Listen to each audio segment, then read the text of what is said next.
Me gustaría que se pusieran de pie, por favor, para hacer una oración, poner en manos de Dios este tiempo, sin antes darle la bienvenida a todos los que nos van a ver por las redes sociales. Con un fuerte aplauso les damos la bienvenida a Vida Nueva para el Mundo Querétaro. Y bueno, vamos a poner este tiempo en manos de Dios, amén. Oramos. Dios, Padre, gracias por que, Señor, tú eres bueno. Gracias, Dios, porque nos permites abrir tu palabra, Señor, escudriñarla. Señor, sabemos que tu palabra es real, es sobrenatural, Señor, y puede hablar a nuestras vidas. Sabemos que es como un espejo, Señor, y que actúa como un reflejo, Señor, de cómo estamos nosotros.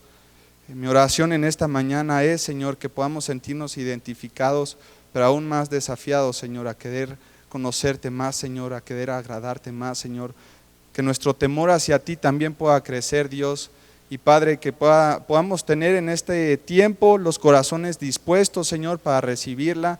Padre, que pueda caer la semilla en una tierra fértil, Señor, y que tú des el crecimiento y el fruto, Padre. Dejamos este tiempo en tus manos, Señor, pidiéndote que también puedas quitar toda distracción, que tengamos, Padre, algún problema, situación que nos esté atormentando, quitando la paz, Señor, afligiéndolos. Padre, quítalo, Señor, para poder estar con la total atención en este momento. Te lo pido, Señor, en el nombre de Cristo Jesús. Amén. Bien, el tema que le di yo a este mensaje se llama Una vida que impacta. Una vida que impacta, y nos vamos a estar basando en el libro de Daniel. El libro de Daniel en los primeros capítulos. Si me pueden acompañar, por favor, ahí a Daniel capítulo 1, se los agradecería mucho. Y vamos juntos a leer los primeros dos versículos, porque como introducción queremos hablar un poquito acerca del contexto. El contexto siempre nos va a ayudar para saber ubicarnos de qué manera Daniel se estaba desarrollando, cuál era la situación que estaba alrededor de él y cómo es que Daniel, a pesar de estar en medio de esa situación, actuó la manera en la que actuó. Es bien importante siempre que cuando iniciamos, ¿verdad?, a estudiar alguno de los libros, podamos saber cuál es el escritor, más o menos la fecha en la cual se escribió también el libro, el contexto, porque tienen mucho que ver los imperios, los gobiernos, las tradiciones, la cultura, porque eso te amplía aún mucho más el panorama para saber y tener un poco, un conocimiento un poco más pleno, un panorama más amplio se podría decir, y de esa forma poder tener un estudio completo de la palabra de Dios. Daniel aproximadamente se escribió en la fecha 607 a 534 antes de Cristo.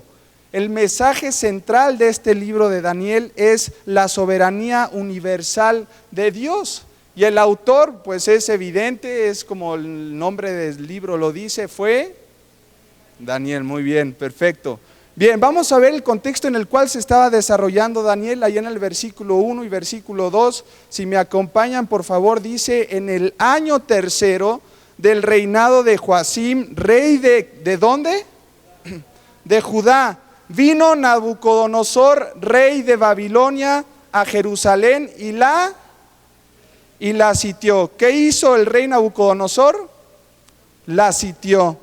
Versículo 2 dice: y el Señor entregó en sus manos a Joacim, rey de Judá, y parte de los utensilios de la casa de Dios, utensilios que habían sido apartados para el culto de Dios vivo y verdadero, fueron robados del templo de Dios, que estaba ¿en dónde? En Jerusalén. Entonces fueron robados y los trajo a tierra de Sinar, esto es en Babilonia, a la casa de su Dios, y colocó los utensilios en la casa del tesoro de su Dios. Ahora, para ampliar un poquito más acerca del contexto, acompáñame por favor a Segunda de Reyes. Vámonos rápido a Segunda de Reyes capítulo 8. Vamos a estar leyendo el capítulo 24.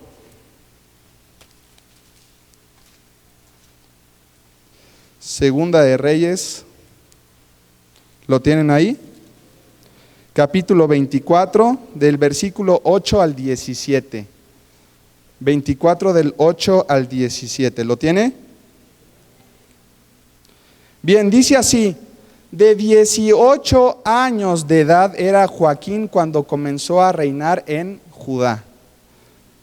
Y reinó en Jerusalén, ¿cuánto tiempo? 3 meses. ¿Imaginan a un gobernante de un imperio tan grande a los 18 años de edad?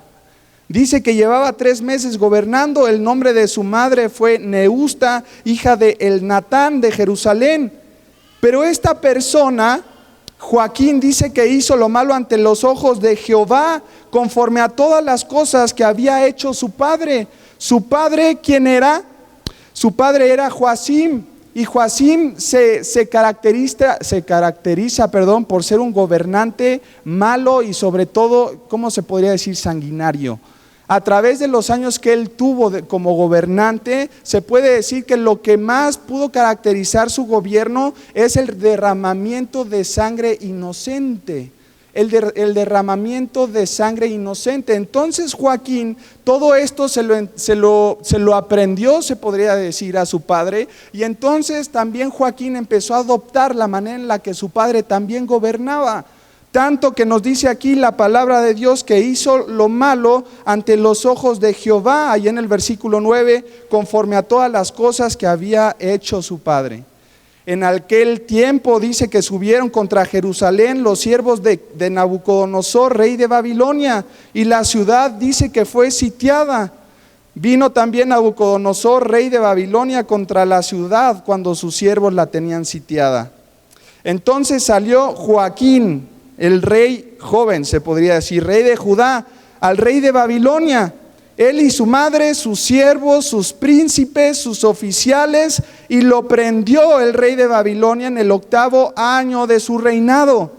Y sacó de ahí todos los tesoros de la casa de Jehová, lo que nos estaba diciendo Daniel al principio, y los tesoros de la casa real, y rompió en pedazos todos los utensilios de oro que había hecho Salomón, rey de Israel, en la casa de Jehová, como Jehová había dicho. Esta parte de Ezequiel ya lo había profetizado con anterioridad, ya había dicho que alguien iba a llegar a sitiar la ciudad de Jerusalén, Judá. Continuamos, dice el 14, y llevó en cautiverio a toda, ¿qué dice ahí? Toda Jerusalén, a todos los príncipes, a todos los hombres valientes, hasta 10,000 cautivos. ¿Imaginan la cantidad de personas que se llevó Babilonia cautiva? Estamos hablando de que Babilonia es un imperio grande, pero también es un imperio ¿qué? Poderoso.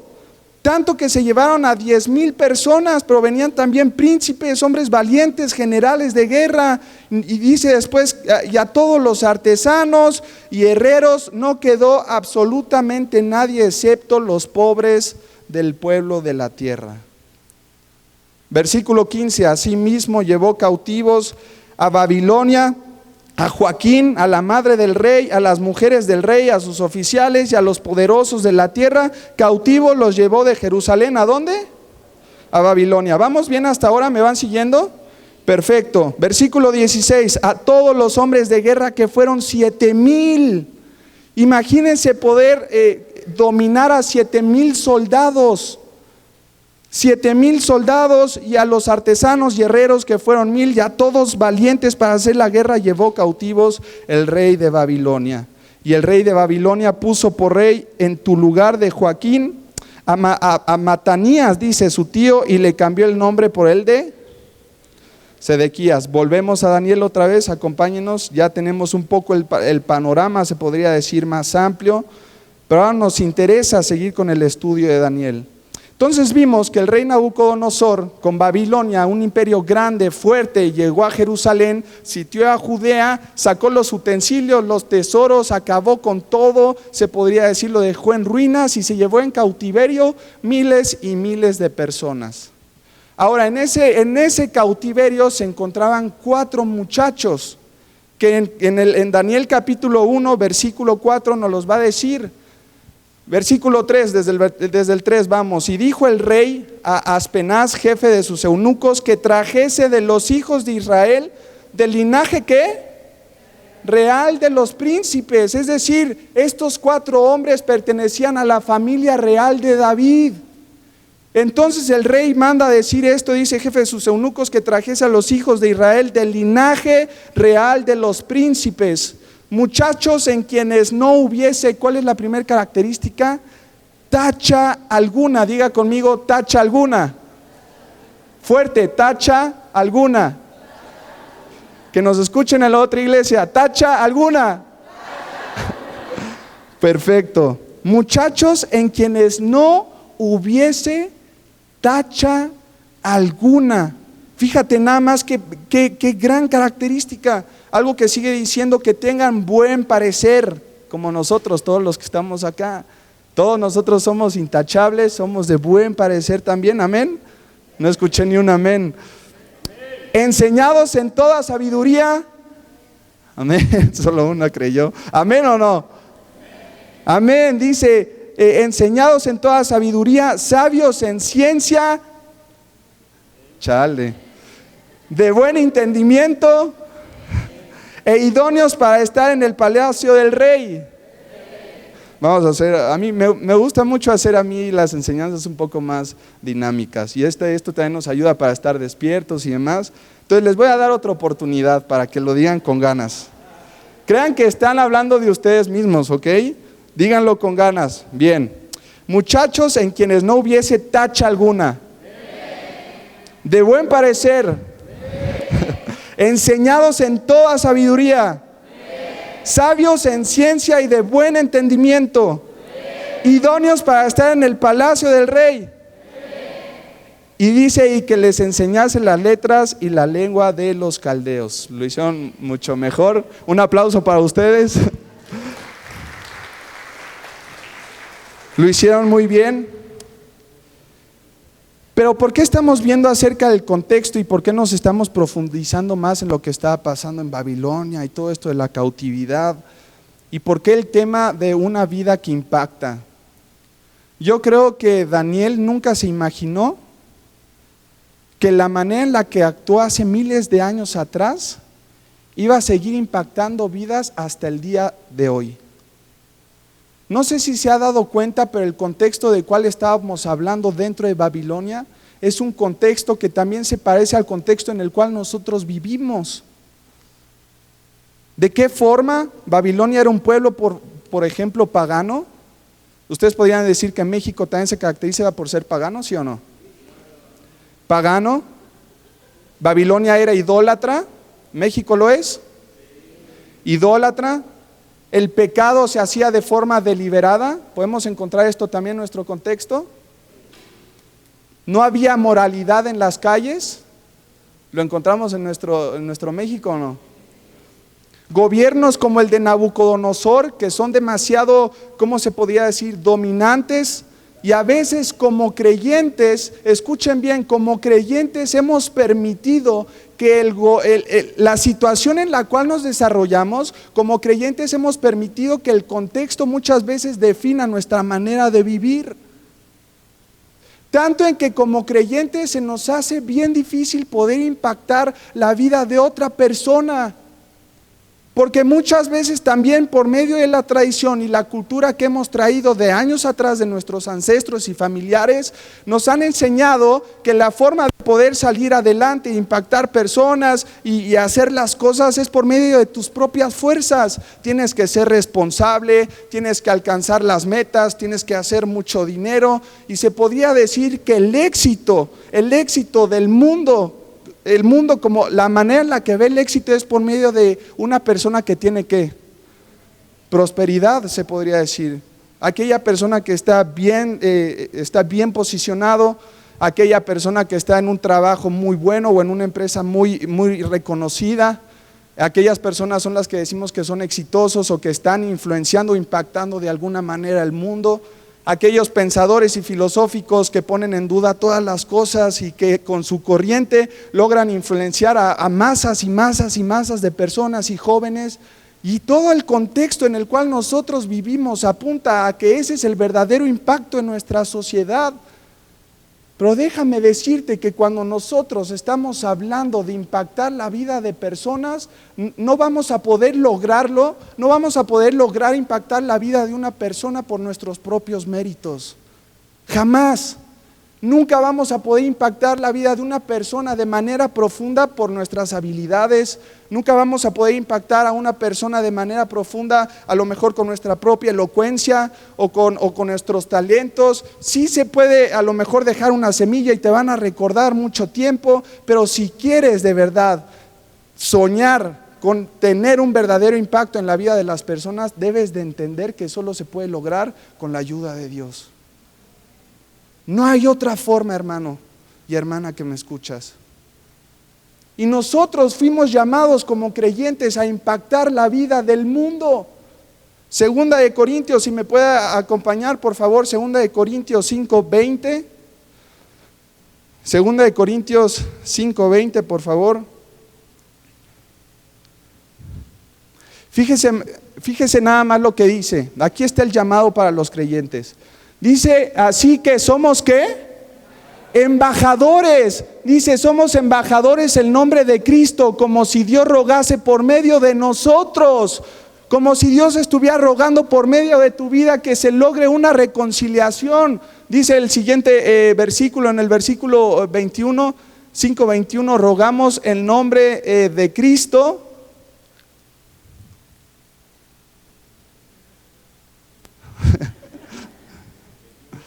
El 21, ahí está, perdón, no era el anterior, el 20, perdón, ya me fui yo por las tortas.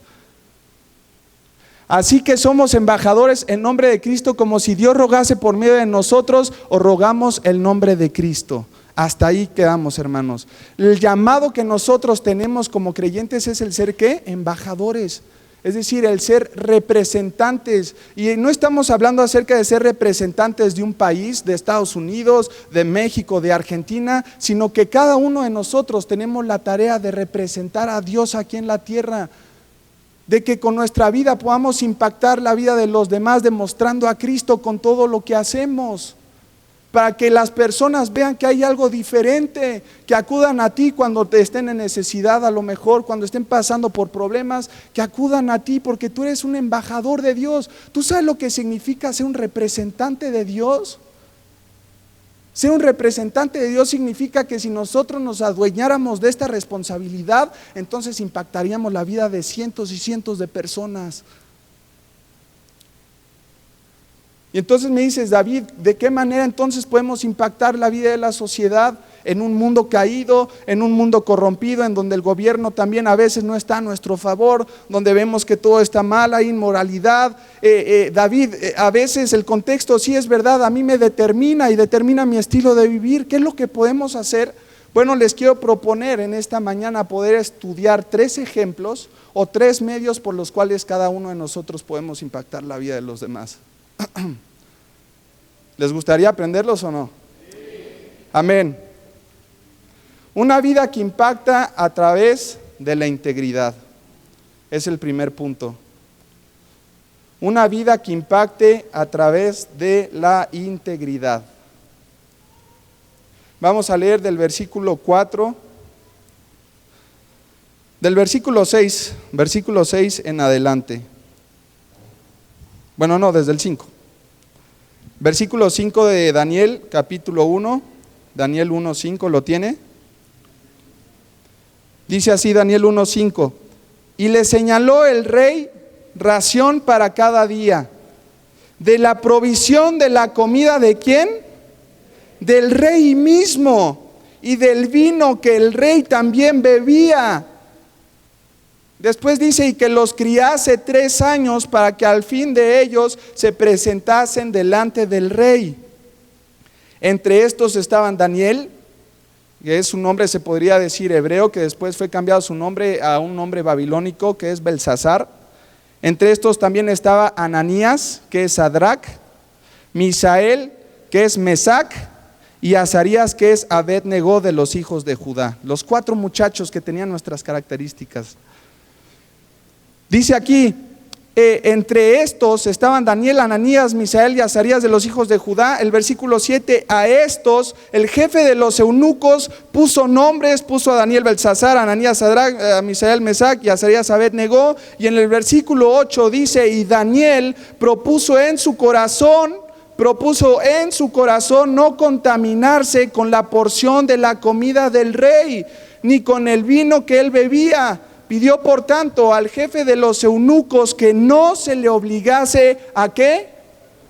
A contaminarse. La integridad de Daniel es impresionante, la manera en la que actuó, como Daniel, estando en una tierra ajena, una tierra que no era la suya, que sabía que había sido cautivo por un imperio tan grande y poderoso, llegando al imperio del mismo rey, donde el mismo rey poderoso había establecido que ellos comiesen de su botín, se podría decir. Cómo Daniel se pudo mantener íntegro hasta el último momento para decir: no me voy a contaminar con la porción del rey. La primera manera para que nosotros podamos impactar la vida de alguien va a ser solo a través de nuestra integridad. Acompáñame por favor lo que dice ahí en Proverbios capítulo 23. Vamos a ver algunos versículos. Proverbios 23 del versículo 1 al 6. Es importante recalcar que no puede haber integridad en nuestra vida si no la estamos filtrando por medio de la palabra de Dios. La única forma de que cada uno de nosotros podamos mantenernos íntegros es que estemos pegados a la palabra de Dios. No puede haber una integridad fuera de la palabra de Dios. Si quieres mantener tu integridad hasta el final, tienes que saber que tienes que mantenerte en cercanía con la palabra de Dios. Dice así Proverbios 23:1, dice: cuando te sientes a comer con algún ¿qué? Señor. Los proverbios habían sido escritos antes, ya los tenía Daniel en sus ojos. Daniel tenía acceso a los proverbios, también a la Torá de Moisés. Daniel era una persona piadosa y estudiosa, es decir, Daniel era una persona reconocida en todos los imperios cercanos y lejanos, porque sabían que Daniel y sus amigos eran esas personas que cumplían con las características que el rey Nabucodonosor había establecido. Entonces dice aquí: cuando te sientes a comer con algún señor, considera bien lo que está delante de ti. ¿Qué estaba delante de él? Estaba un rey que había robado los utensilios de la casa de Dios para ponerlos y separarlos como tributo para su Dios, un Dios pagano. Y eso Daniel lo sabía. El siguiente dice, el versículo 2: y pon cuchillo a tu garganta, es decir, mete tu lengua y cierra la boca. Si tienes gran apetito. El versículo 3 dice: no codicies sus manjares delicados, porque es pan ¿qué? Engañoso. Siguiente versículo, el 4: no te afanes por hacerte rico, sé prudente y desiste. Y el último versículo: has de poner tus ojos en las riquezas, siendo ningunas, porque se harán alas como alas de águilas y volarán al cielo. Y el versículo 6 dice: no comas pan con el avaro, ni codicies sus manjares. Daniel conocía exactamente qué es lo que tenía que hacer, y el conocimiento de la palabra de Dios lo llevó a actuar de una manera íntegra. Ahora vamos a definir un poquito el concepto de integridad, y me gusta mucho cuando mi primo Cristian lo dice que integridad es ser de una sola pieza, que no tenga costuras por ningún lado. ¿Se acuerdan cuando hace rato leíamos las características y decía ahí que trajeran muchachos que no tuvieran tacha alguna? Esto se está refiriendo a que los muchachos debían de tener integridad en su vida. Y adivina qué, Daniel y sus amigos la tenían. Para ejemplificar un poco más este concepto y haciendo una ilustración, me gustaría 5 voluntarios de los que están allá abajo que pasen al frente. 5 voluntarios. No se peleen. 1, 2, 3, 4, uno más. Sí, ahí están bien. Pónganse en fila. 2 acá. Se les va a repartir ahorita un cartel, se podría decir. Bueno, si los pueden ir tomando ustedes, por favor. Y si ustedes se lo pueden enseñar al público para que lo lea, para que lo vea. La integridad es lo siguiente: nosotros en nuestra vida cristiana determinamos o reconocemos o hasta decimos de manera segura creer en varias cosas. En nuestra vida cristiana como hijos de Dios, como creyentes también, decimos con seguridad tener principios bíblicos, decimos tener principios morales, decimos tener principios de educación, de buena personalidad, un corazón amable, y como cristianos y como personas vivimos con varios principios en nuestra vida. ¿Están de acuerdo? Y muchos como creyentes podemos establecer estos 5 principios. El principio de, sí, yo voy a la iglesia todos los domingos, yo voy los miércoles a los estudios de Efesios, me la paso ahí, llego temprano, me voy hasta tarde, yo voy a la iglesia, y estás afirmando, no es una creencia que tienes, un principio. Entonces está este principio, voy a la iglesia, está el segundo principio, yo tengo temor de Dios, y lo estás publicando muchas veces. La gente que te conoce sabe que tú afirmas decir que tienes temor de Dios. Te la pasas afirmándolo con tus familiares, a lo mejor en las comidas, no sé, con tus vecinos, en el pueblo, en tu barrio. Dices, sí, yo tengo temor de Dios, yo creo en Cristo. Ay, ¿tú eres cristiano? Sí, yo soy cristiano, yo creo en Cristo. Ah, mira, qué padre, los cristianos me caen re bien, son intachables, de buen parecer, etcétera, etcétera. Sí, yo creo en Cristo, y también lo afirmas y la gente te escucha. Leo la Biblia. ¿Qué hacen en tu religión o qué hacen los cristianos? No, yo leo la Biblia, me despierto temprano, ¿verdad? Estoy ahí desde las 6 de la mañana hasta las 8 de la mañana, 2 horas estudiando la palabra, hago mi devocional, después en la noche antes de dormir y estás afirmándolo. Ten cuidado con lo que dices con tu boca, porque estás afirmando verdades que ya una vez que sacas no las puedes volver a meter a la boca. Entonces lo estás afirmando y la gente te está escuchando. Leo la Biblia y por último, Dios me está hablando. No, hermano, ¿cómo estás? De gloria en gloria, Dios me está hablando. ¿Qué te está hablando? Me está hablando acerca de la santidad, hermano. Amén, qué bueno que te esté hablando acerca de la santidad. Y sí, hermano, y estoy buscando la santidad y voy para arriba. Dios me está hablando. Estos son los principios que como creyentes vamos a establecer en nuestra vida y que nosotros las vamos a afirmar constantemente. La integridad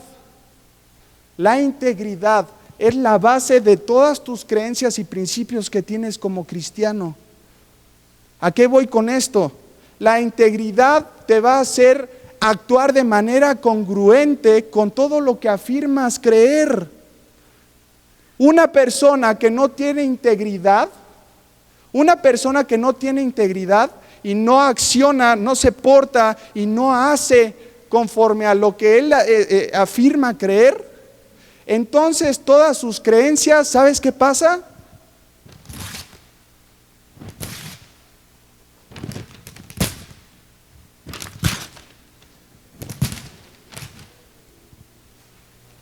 No tiene validez alguna. Estás afirmando que haces esto y el otro, pero cuando tu accionar no está siendo congruente con los principios que tú estás estableciendo, entonces tus principios de creencia no tienen validez alguna, se desmoronan. Todo el concepto que tenían de ti, todo el concepto que tenías como las personas como cristiano, entonces se desvanece, desaparece, se rompe completamente. Muchas gracias. Un aplauso para los modelos.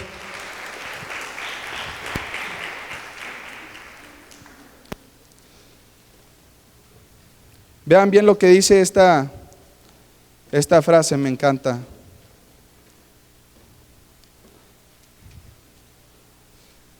Hay mucha gente, escuchen bien, hay mucha gente decepcionada de los cristianos. Hay mucha gente decepcionada de los cristianos porque no están viendo una congruencia en su vida. Hay mucha gente decepcionada de los cristianos porque no están viendo una congruencia en nuestra vida. Porque todo lo que estás afirmando creer, cuando te ven en la calle, cuando te ven la manera en la que hablas, cuando ven que no asistes a los domingos, que no vas los miércoles, cuando dices que estás creciendo y quieres compartir que te diga algún consejo, la palabra de Dios, y te das cuenta que detrás de su argumento no hay absolutamente nada. La gente se empieza a decepcionar porque no hay congruencia, no hay integridad en nuestra vida.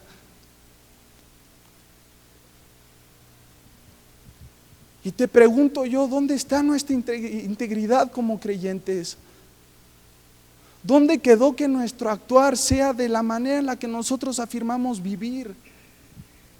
A las 12 de la noche, por ejemplo, cuando está la luz roja del semáforo, nos los pasamos a veces, ¿no? Ay, nadie me ve.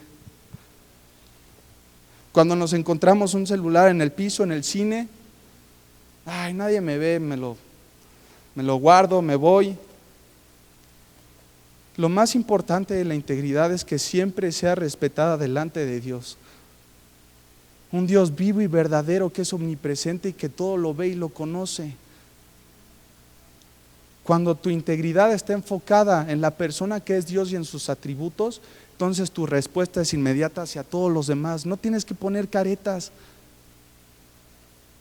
porque tu vida es íntegra, porque estás cerca de Dios y conoces su palabra.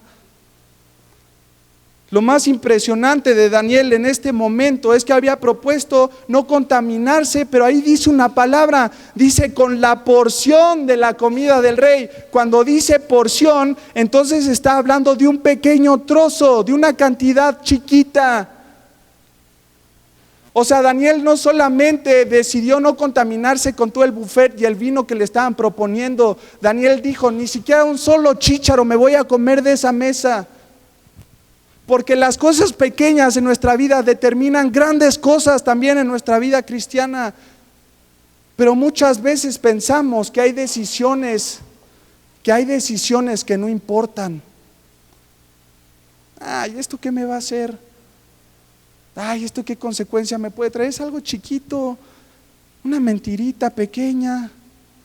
Daniel propuso en su corazón no contaminarse con lo más pequeño que le estaban ofreciendo. Qué sé yo, imagínate un vaso de agua, imagínate, no sé, un chícharo, algo le estaban ofreciendo a Daniel. Bueno, no quieres de todo el botín, nada más tómate algo, cómete tantito de esto. Daniel se mantuvo íntegro hasta el final. No, porque sabía que él tenía que actuar en congruencia con todo lo que afirmaba creer. ¿Amén o no amén? El primer punto, ¿de qué manera podemos impactar la vida de las personas? A través de la integridad. Segundo punto, a través de la fe.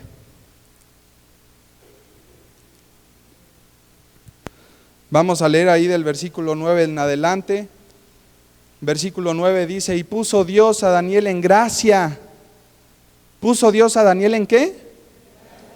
Y en buena voluntad con el jefe de los eunucos.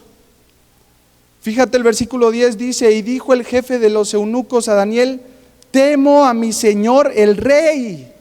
Su temor, el temor del jefe de los eunucos estaba mal establecido. Su temor estaba siendo hacia su rey. Le dice, temo al Señor mi rey, que señaló, que ordenó, que dijo que todo este festín era su comida y era su bebida. Pues luego cuando el rey vea sus rostros más pálidos que el de los muchachos que son semejantes a vosotros, condenaréis para con él mi cabeza. Entonces dijo Daniel en el versículo 11, dice, entonces dijo Daniel a Melzar, que estaba puesto por el jefe de los eunucos sobre Daniel, Ananías, Misael y Azarías, dice, te ruego que hagas la prueba con tus siervos por 10 días y nos den legumbres a comer y agua ¿de qué? A beber. 13, compara. Fíjate cómo dice Daniel, bien seguro, compara luego nuestros rostros con los rostros de los muchachos que comen de la ración de la comida del rey y haz después con tus siervos según veas. Daniel mismo se le estaba jugando, se podría decir, si así lo queremos ver. Pero no se le estaba jugando porque Daniel tenía una seguridad, tenía una fe en su corazón. El versículo 14 dice, consintió pues con ellos en esto y probó con ellos 10 días. La fe, hermanos, siempre va a activar la obra de Dios. Daniel tan seguro de esta prueba que se lo dijo al jefe de ellos, le dijo: haz la prueba en 10 días y si en 10 días tú ves que es en contraparte a lo que tú dices, entonces tú vas a determinar qué hacer. Se le estaba jugando Daniel totalmente y completamente, pero Daniel sabía que su fe iba a activar el obrar de Dios. Y es una verdad bíblica que es clara para todos nosotros, que dice que el poder de Dios nunca va a anular la responsabilidad humana. El poder de Dios nunca va a anular la responsabilidad humana. Es decir, tú no te puedes quedar de brazos cruzados sin hacer nada, estando inactivo en su obra, esperando que Dios haga todo por ti. No, porque así no funcionan las cosas. La forma en la que funciona es cuando el ser humano, el creyente con fe, empieza a dar pasos de fe y entonces empieza a tener el respaldo de Dios en su vida. Pero muchas veces también nos quedamos sentados esperando una manifestación sobrenatural de Dios en nuestras vidas. Pero ¿de qué manera se va a manifestar si no estamos teniendo fe? Ejemplos de fe que están en la Biblia también. Noé, sin saber qué era la lluvia, nunca había visto la lluvia, construyó el arca. Construyó un arca sin saber lo que era la lluvia. Y era un arca inmensa, enorme para todos los animales de la tierra.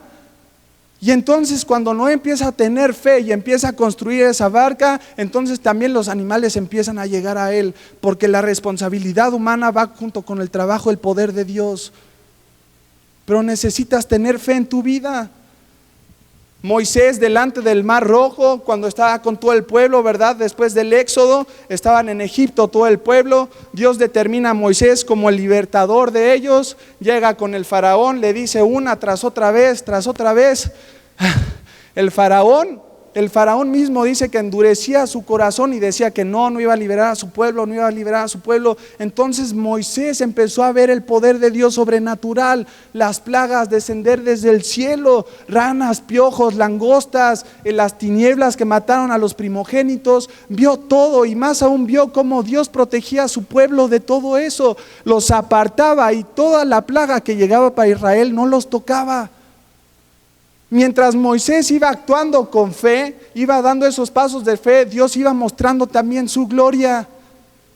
Después se encuentra Moisés con todo el pueblo, ¿verdad? Después de salir de Egipto, y está en un momento crucial de su vida donde tiene el Mar Rojo enfrente y tiene a toda la fuerza militar del faraón está atrás. Y en ese momento dice: no hay salida. Situaciones en nuestra vida que dicen: no hay forma en la que yo pueda salir de esto. Todo está negro, está el enemigo por atrás, por delante el mar. No puedo ir ni a diestra ni a siniestra, ni para adelante, para atrás. Entonces, ¿qué hago? Voltea al cielo Moisés y le dice a Dios: ¿qué hago? Y le dice: pon tu vara, acciona y entonces vas a ver mi poder. Pero era necesario que Moisés hiciera una acción de fe, que creyera que el Dios de las plagas, el sobrenatural, que había venido la columna de fuego, la nube que los había seguido, tenía que confiar en ese Dios Moisés y dar el paso para que el mar se abriera. El poder de Dios nunca va a anular tus responsabilidades.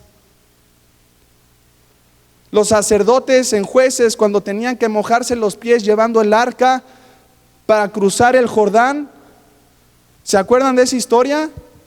Los sacerdotes tenían que primero mojarse los pies para que también el Jordán se abriera y ellos pudieran pasar en seco.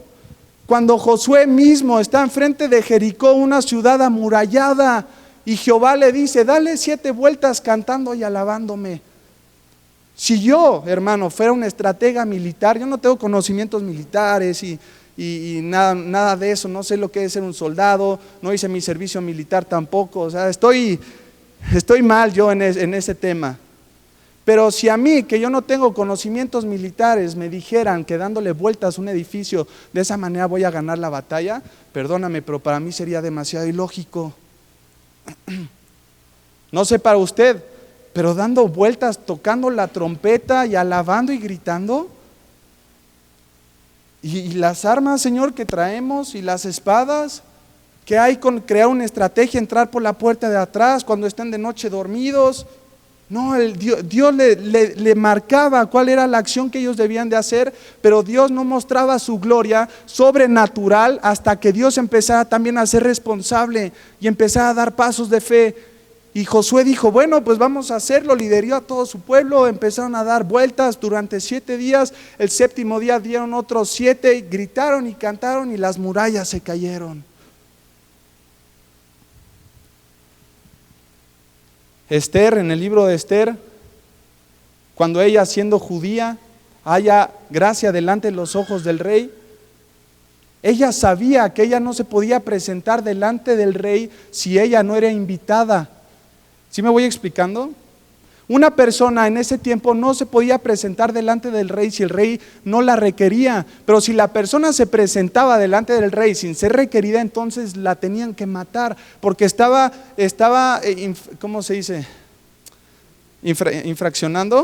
Infringiendo un edicto del rey. Estaba establecido que la persona que se presentara delante del rey sin motivo o sin ser llamada, se tenía que morir. Y Esther tomó ese paso de fe, se presentó delante del rey y haya gracia delante del rey. Y le dice, ¿sabes qué? Tal persona quiere acabar con el pueblo judío y de paso te digo que yo también soy judía. Y el rey, ¿qué? Así como, ¿qué? Como telenovela todo. ¿Qué está pasando? Pero Esther empezó a tomar pasos de fe y Dios empezó a obrar junto con ella. No esperes el obrar de Dios si no estás accionando con fe.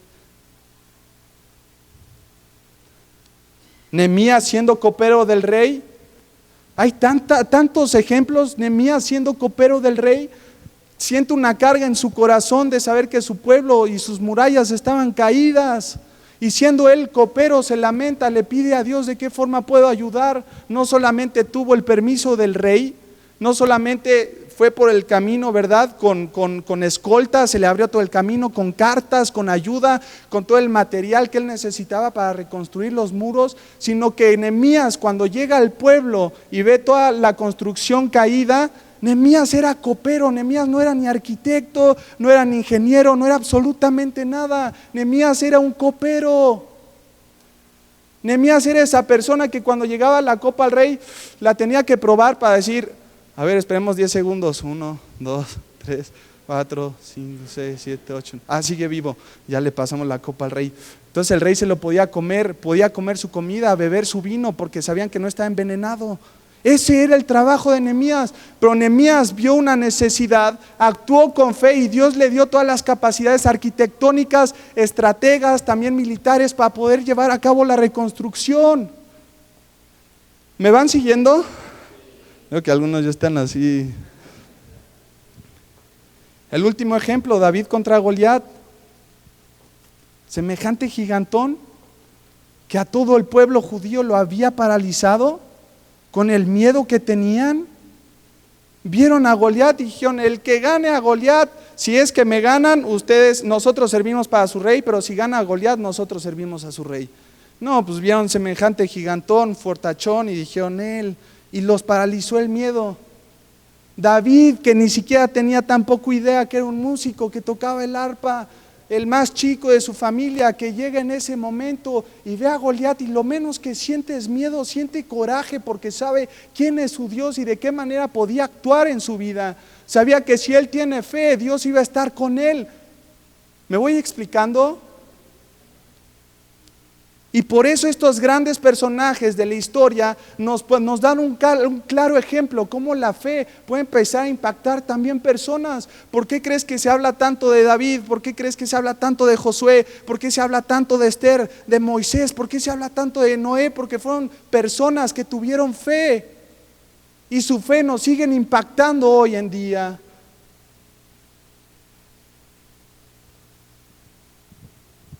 Tercer punto.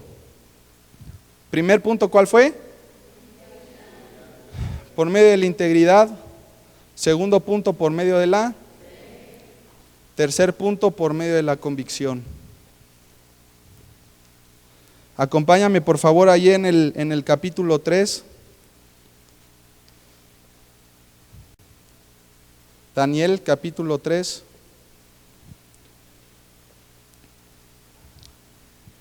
En el capítulo 2 el rey Nabucodonosor tiene un sueño.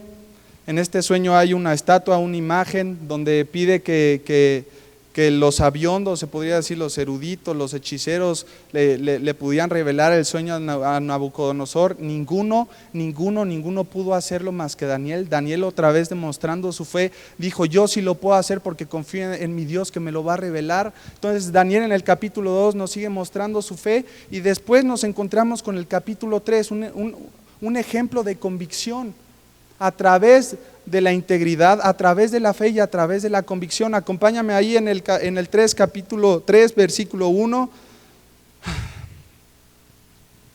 Dice así: el rey Nabucodonosor hizo una estatua de oro cuya altura era de 70 codos, la estatua que él había soñado, y su anchura de 6 codos. La levantó en el campo de Dura, en la provincia de Babilonia. Versículo 4 dice: y el pregonero anunciaba en alta voz: mándase a vosotros, oh pueblos, naciones y lenguas. Era un edicto que estaba mandando el rey, es decir, algo que se estaba estableciendo como norma, como ley. Dice que al oír el son de la bocina, de la flauta, el tamboril, del arpa, del salterio, de la zampoña y de todo instrumento de música, os postréis y adoréis la estatua de oro que el rey Nabucodonosor ha levantado. Versículo 6: y cualquiera que no se postre y adore, inmediatamente será echado dentro de un horno de fuego ardiendo. Imagínense la escena. Versículo 8 en adelante: por esto en aquel tiempo algunos varones caldeos vinieron y ¿qué dice ahí? Y acusaron maliciosamente ¿a quiénes? A los judíos. Hablaron y dijeron al rey Nabucodonosor: rey, para siempre vive.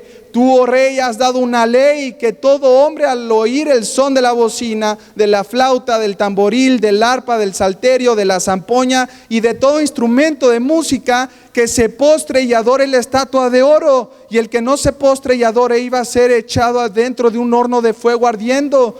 El versículo 12 dice: hay unos varones judíos. Adivinen quiénes eran esos varones. Los cuales pusiste sobre los negocios de la provincia de Babilonia, Sadrach, Mesac y Abed-nego.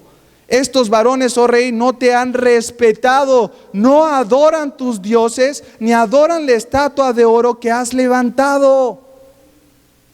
Fíjense estas tres cosas: no adoraron a su Dios, no adoraron a la estatua y no la respetaron tampoco. El 13 dice: entonces Nabucodonosor dijo con ira. Se airó el rey Nabucodonosor cuando se enteró de esto. Dijo: ¿cómo? Si yo, siendo un rey tan poderoso, si yo y los judíos saben que fuimos y los cautivamos, que destruimos su ciudad, que no dejamos absolutamente nada más que a los pobres, ¿cómo se atreven estos muchachos a desafiar tal poder? ¿Cómo? Se llenó de ira y con enojo mandó que trajesen a los tres. Al instante fueron traídos, al instante, fíjense bien, fueron traídos estos varones delante del rey. Habló Nabucodonosor y les preguntó: ¿es verdad que nosotros no hacen todo lo que yo pedí?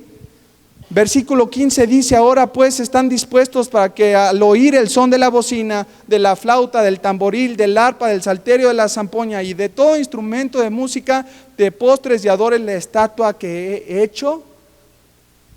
Imagínate tal escena.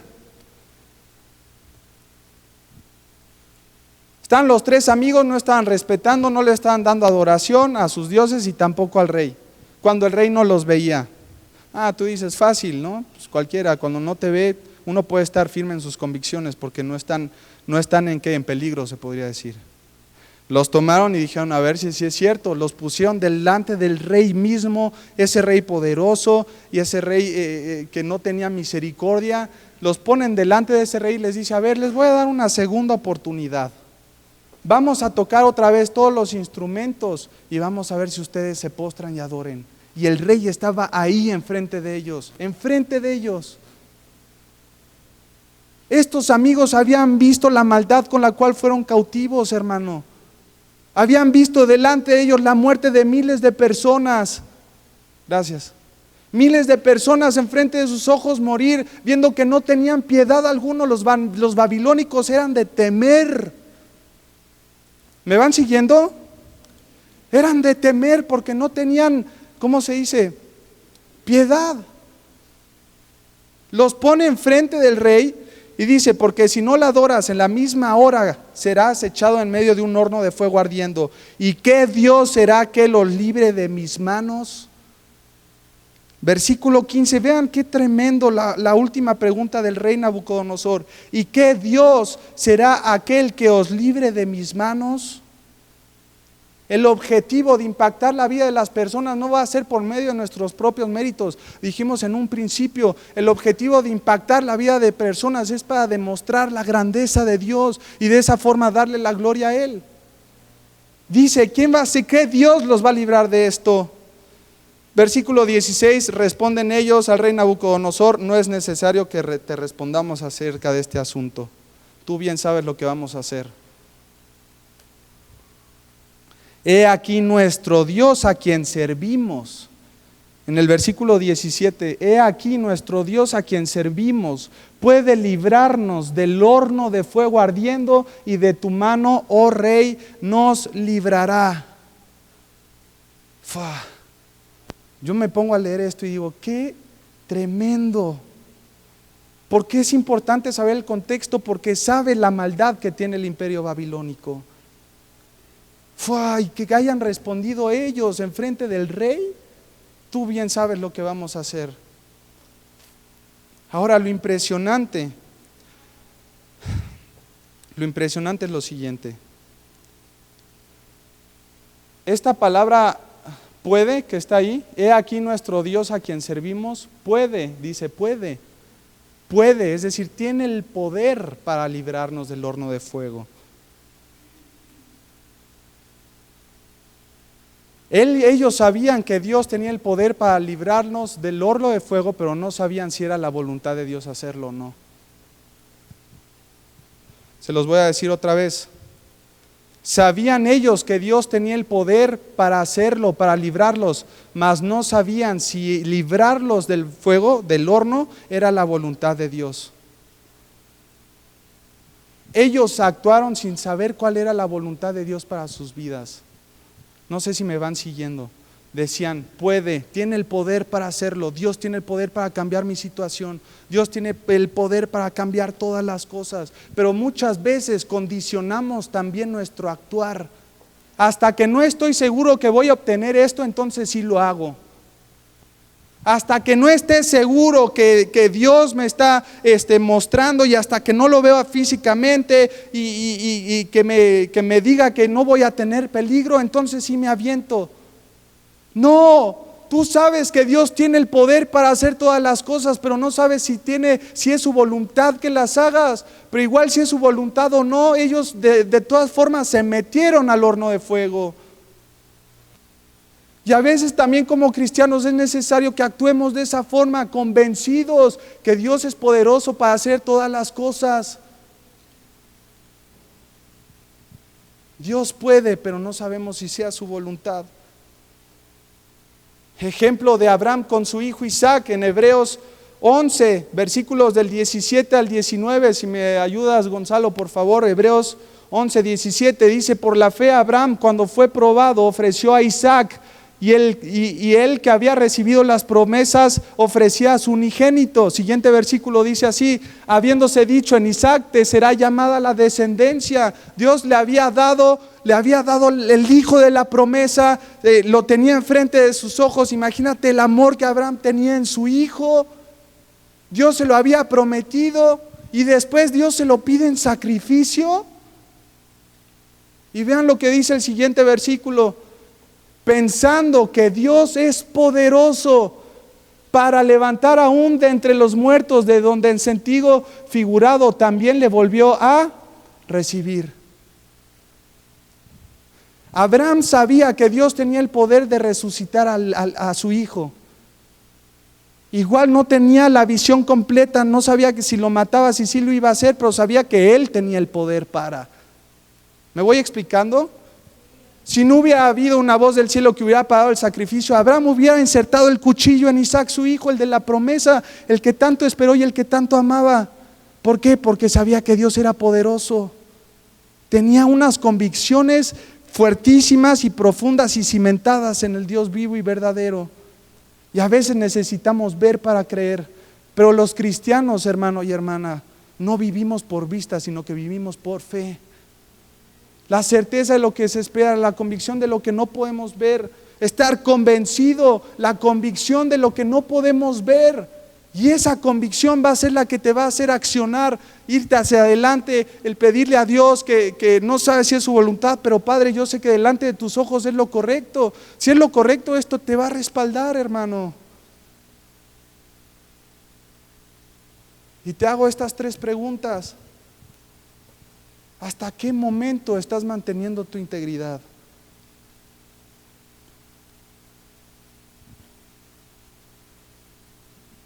La segunda pregunta, ¿estás teniendo fe en tu vida? ¿Estás viviendo verdaderamente por fe? Tercera pregunta, ¿cuántas veces has vendido tus convicciones?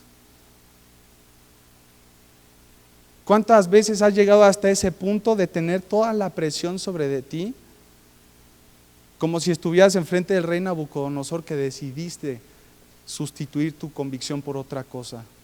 ¿Por qué precio? ¿Qué es lo que te ofrecieron para que cambiaran tus convicciones? ¿En qué momento empezaste a sustituir tu convicción por las mentiras de Satanás?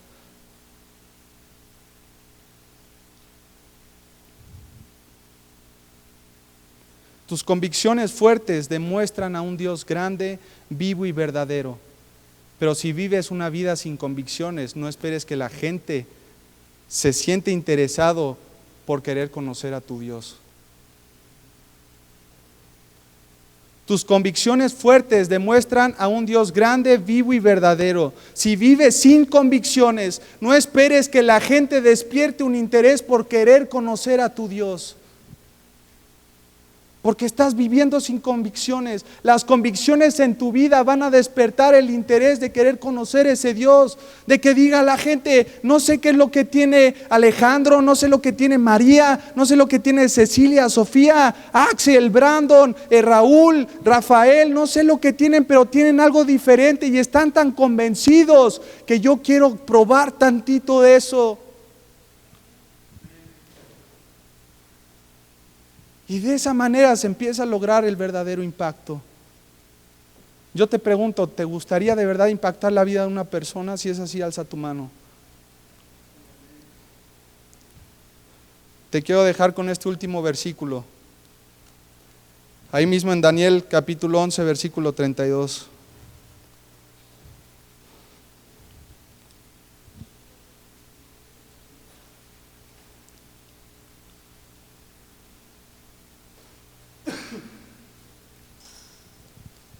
La segunda parte de este versículo dice así: mas el pueblo, fíjense bien lo que dice acá, mas el pueblo que conoce a su Dios se esforzará, ¿y qué más?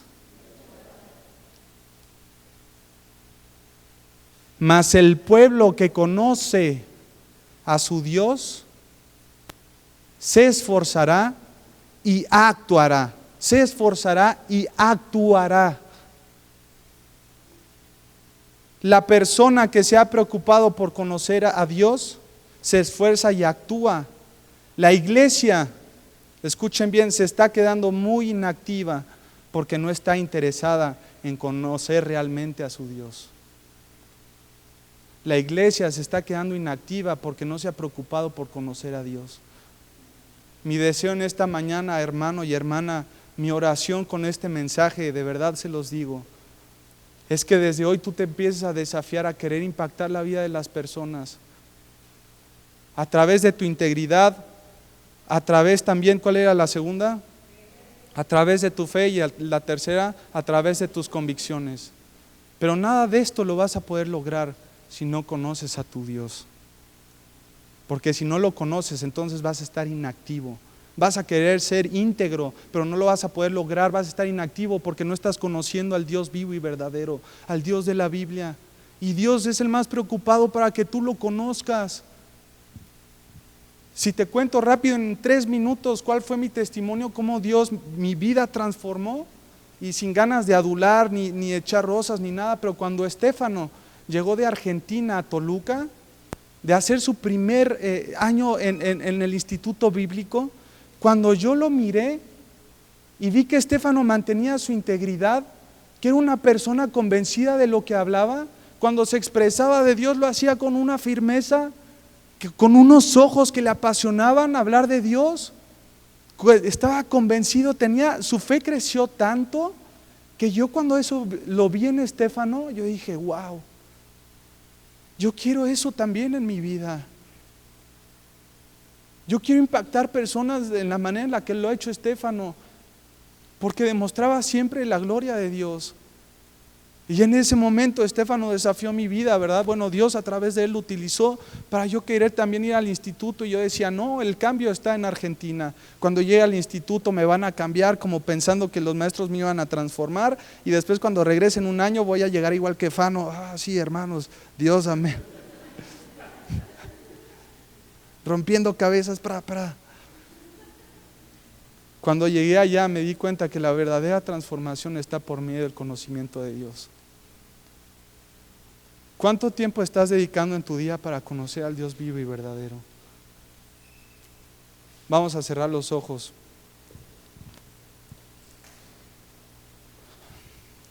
Dios, qué grande ejemplo el que nos das por medio de Daniel.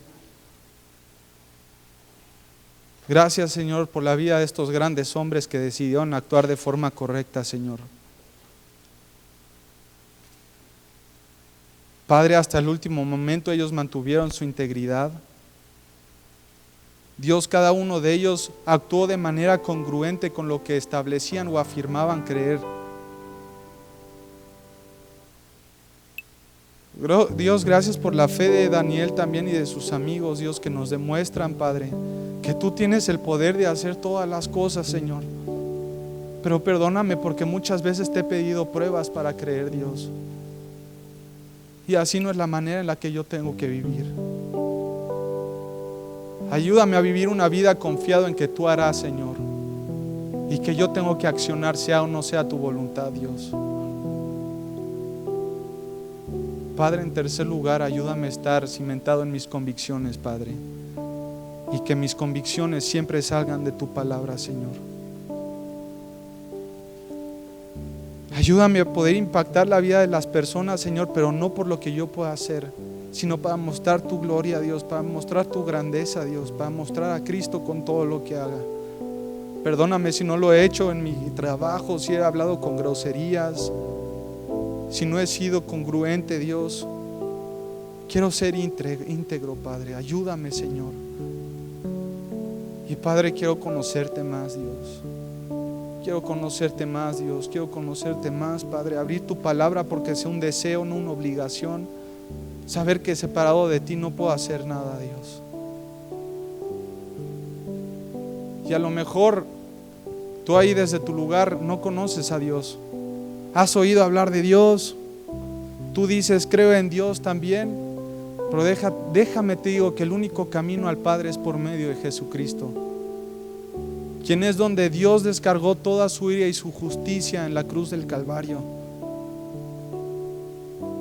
Y déjame te digo algo hoy: si tú aceptas este gran regalo en tu corazón, tú vas a ser tratado como si hubieses vivido la vida de Cristo, porque Cristo en la cruz fue tratado como si Él hubiera vivido tu vida. Y hoy es el momento para que tú le puedas rendir tu corazón a Él, puedas reconocer que eres pecador y que solo la sangre de Cristo por medio de la cruz puede salvarte. Y si quieres tú depositar tu confianza en Dios, conocerlo también a Él y estar seguro que Cristo te ofrece la vida eterna, que tú le digas: Dios, hoy me reconozco una persona pecadora, Padre. Señor, reconozco que tú eres un Dios santo y que me merezco estar, Señor, apartado de ti. Pero gracias porque mandaste a Cristo a morir en una cruz, Dios. y porque su sangre me limpia a mí de todo pecado. Te acepto en mi vida, Dios, como mi Señor, como mi Salvador. Perdóname, límpiame, Padre, y ayúdame a tener la seguridad de la vida eterna. Y si tú hiciste esta oración, todos están con la cabeza inclinada, nadie está viendo. Si tú hiciste esta oración, me gustaría yo conocerte, que alces tu mano y que digas: yo lo hice. ¿Hay alguien de ustedes que hizo esta oración? Que diga: yo. Amén, amén. ¿Alguien más? ¿Alguien más que haya dicho: yo hoy creo en Cristo, en su muerte, sepultura y resurrección? ¿Hay una persona más? Bueno, Dios, damos las gracias por tu palabra, Señor. Multiplícala al 100 por 1, Dios, en nuestros corazones. Ayúdanos a ser hacedores, Dios, y no solamente oidores. En el nombre de Cristo Jesús. Amén.